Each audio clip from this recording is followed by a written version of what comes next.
अस्सलाम वालेकुम दोस्तों, welcome to my YouTube channel crazy for knowledge. आज की साइंस ने हमें बहुत बदल दिया है। साइंसदानों के किए गए कामयाब तजर्बों ने इंसान की जिंदगी को आसान और फायदेमंद बना दिया है।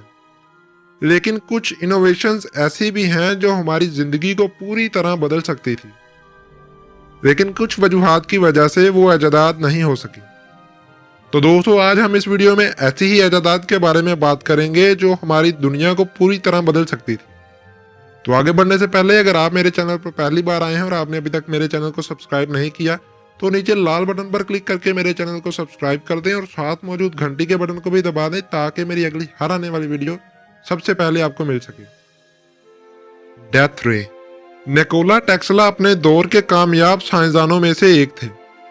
निकोला टेस्ला की इनोवेशंस अपने वक्त से बहुत आगे की थी। निकोला टेस्ला की इनोवेशंस अभी भी पूरी इंसानियत के काम आ रही हैं और इसकी कुछ इजादात ऐसी भी हैं जो इसके साथ ही दफन हो गई थी या उनको जानबूझकर दबा दिया गया था। कहा जाता है कि निकोला टेस्ला ने एक पार्टिकल बीम का तजर्बा किया था जिसे डेथ रे कहा जाता था, जो तकरीबन 10,000 एयरक्राफ्ट को 400 किलोमीटर की दूरी से ही मार गिरा सकता था। कहा जाता है कि अगर ये टेक्नोलॉजी किसी के पास होती तो उसे मारा नहीं जा सकता था, लेकिन डेथ रे निकोला टेस्ला की थ्योरी थी जिसे कभी भी नहीं बनाया गया, क्योंकि जो पैसा इस टेक्नोलॉजी को बनाने में लगना था वो कभी भी नहीं मिला। और कुछ लोगों का मानना था कि इस हथियार को बनाना बहुत ही मुश्किल है। शायद इसी वजह से ही किसी कंपनी या किसी मुल्क ने इस टेक्नोलॉजी में पैसा नहीं लगाया और ये इन्वेंशन टेस्ला की मौत के साथ ही दफन हो गई। स्टारलाइट। केमिस्ट मॉरिस वुड ने सन 1979 से 1989 के बीच एक ऐसी इजाद की थी जो ज्यादा से ज्यादा दर्जा हरारत को बर्दाश्त कर सकती थी, जिसका नाम उन्होंने स्टारलाइट रखा था। एक टीवी प्रोग्राम के दौरान उन्होंने इस इजाद का तजर्बा भी किया। कहा जाता है कि ये चीज 10,000 डिग्री सेल्सियस से भी ज्यादा के दर्जा हरारत को बर्दाश्त कर सकती थी और न्यूक्लियर प्लाज्मा को भी बर्दाश्त कर सकती थी। एक तजर्बे में उन्होंने एक अंडे को इस धात से कवर करके दहकती आग में डाल दिया, लेकिन इस अंडे को कुछ भी ना हुआ। कहा जाता है कि नासा ने भी इस इजाद में दिलचस्पी दिखाई थी, लेकिन मॉरिस ने इसकी इजाद का तरीका कभी नहीं बताया और ये तजर्बा भी उनकी मौत के साथ ही दफन हो गया। कोरोनावीयर।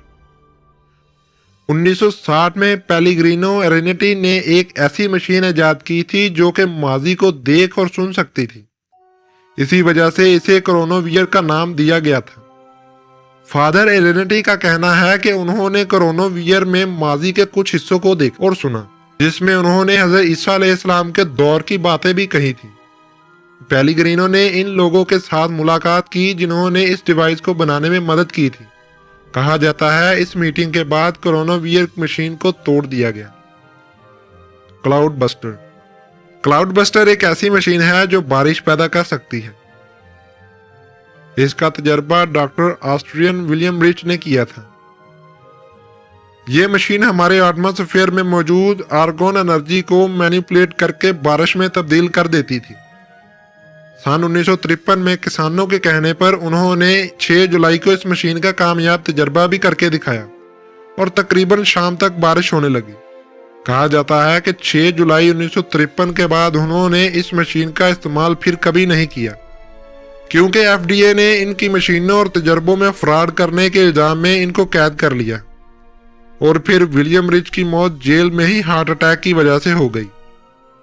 लोगों का मानना है कि विलियम रिच की इस इजाद से अनाज की पैदावार बहुत बढ़ जाती और दुनिया में भूख की कमी कभी नहीं होती, लेकिन कुछ ममालिक ऐसा नहीं चाहते थे, क्योंकि अगर अनाज की पैदावार बढ़ जाती तो इन ममालिक का बाकी ममालिक से राब्ता कम हो जाता, जिसकी वजह से माली अखराजात पर बड़ा बुरा असर पड़ता। इसी वजह से उन्होंने विलियम रिच को कैद कर लिया और मशीन को खत्म कर दिया।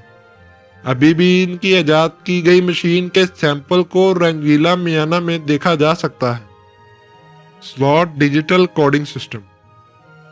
दोस्तों, आप जब भी मोबाइल खरीदते हो तो इस मोबाइल की इंटरनल मेमोरी जरूर चेक करते हो और साथ ही ये भी चेक करते हो कि ये फोन एक्सटर्नल मेमोरी कितनी सपोर्ट करता है।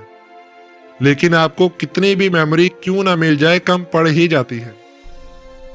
لیکن اگر آپ کا فون 2 جی بی میموری والا ہو تو ایکسٹرنل میموری بھی صرف 2 جی بی ہی سپورٹ کرتا ہو تو یہ میموری کافی کم ہوگی۔ لیکن اگر آپ 2 جی بی میں 128 جی بی سٹور کر سکیں تو کیسا ہوگا؟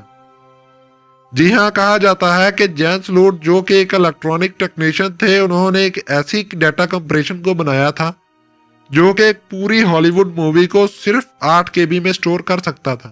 جیمس لوڈ نے اس ٹیکنالوجی کو فلپس کمپنی کے اونر کے سامنے کامیابی سے کر کے دکھایا تھا، اور انہوں نے 8 ہالی ووڈ موویز کو جو کہ 64 کے بی میں کمپریس تھی کو ایک کے بعد ایک چلا کر دکھایا۔ اس سے پہلے کہ جیمس لوڈ اس ٹیکنیک کو فلپس کمپنی کے اونر کو دے پاتے، اس سے پہلے ہی وہ 11 ستمبر 1999 کو ان کی ہارٹ اٹیک سے موت ہو گئی، اور یہ موت بہت حیران کر دینے والی تھی۔ اور جس ڈسک میں اس ٹیکنیک کا سورس کوڈ بھی تھا وہ بھی حیرانی طور سے غائب ہو گئی۔